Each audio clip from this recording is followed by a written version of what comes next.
Hello students, colour പെൻസിൽസിലേക്ക് സ്വാഗതം. ഇന്ന് നമ്മൾ മലയാളം ക്ലാസ്സാണ്. വ്യഞ്ജനാക്ഷരങ്ങളാണ് നമ്മളിന്ന് പഠിക്കുന്നത്. മലയാളം കോൺസണൻസ്. ഇതുവരെ പഠിച്ച ലെറ്റേഴ്സ് നമുക്ക് നോക്കാം. ക കരടി, ഖ മുഖം, ഗ ഗരുഡൻ ഗരുഡൻ, ഖ മേഘം മേഘം, ങ ചേർന്ന് വേർഡ്സ് ഒന്നും വരത്തില്ല. ച ചന്ദ്രൻ ചന്ദ്രൻ, ഛ ഛായാഗ്രാഹകൻ,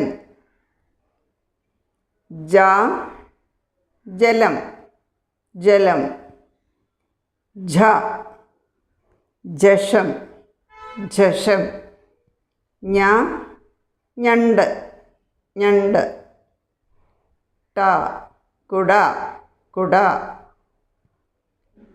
ഠ മിഠായി മിഠായി. ഇതെല്ലാം നമ്മൾ പഠിച്ചു കഴിഞ്ഞ വേർഡ്സാണ്, ലെറ്റേഴ്സാണ്. ഇന്ന് നമ്മൾ പഠിക്കുന്നത് ഡ ഡ.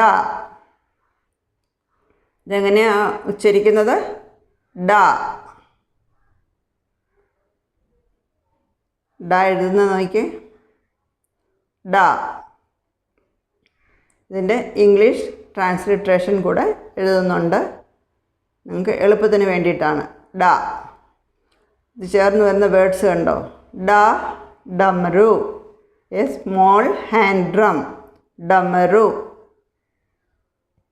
ഡ ഗരുഡൻ ഗരുഡൻ, ഈഗിൾ ഈഗിൾ, ഗരുഡൻ. ഡ ഡപ്പി ഡപ്പി, ഡപ്പി എന്ന് പറഞ്ഞാൽ സ്മോൾ കേസ്, ചെറിയൊരു ബോക്സാണ് ഡപ്പി.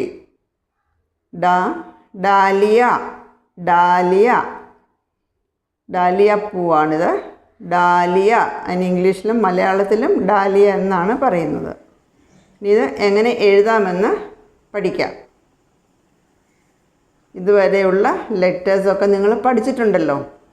അതെല്ലാം ഒരു പ്രാവശ്യമൊക്കെ എഴുതി പഠിച്ചവർക്ക് ബാക്കി ഈ ലെറ്റേഴ്സ്, ഇനിയുള്ള ലെറ്റേഴ്സൊക്കെ വളരെ ഈസി ആയിരിക്കും. എല്ലാ അക്ഷരങ്ങളും എഴുതാൻ കൈ നന്നായി വഴങ്ങും. ഡ ഡ. നമ്മളിന്ന് പഠിച്ചത് ഡ.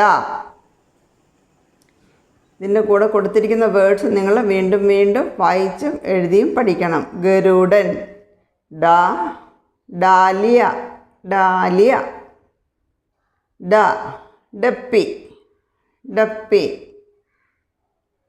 ഡ ഡമരു ഡമരു, ഡമരു എന്ന് പറഞ്ഞാൽ സ്മോൾ ഹാൻഡ് ഡ്രം. നമ്മളിന്ന് പഠിച്ച ലെറ്റർ ഏതാണ്? ഡ.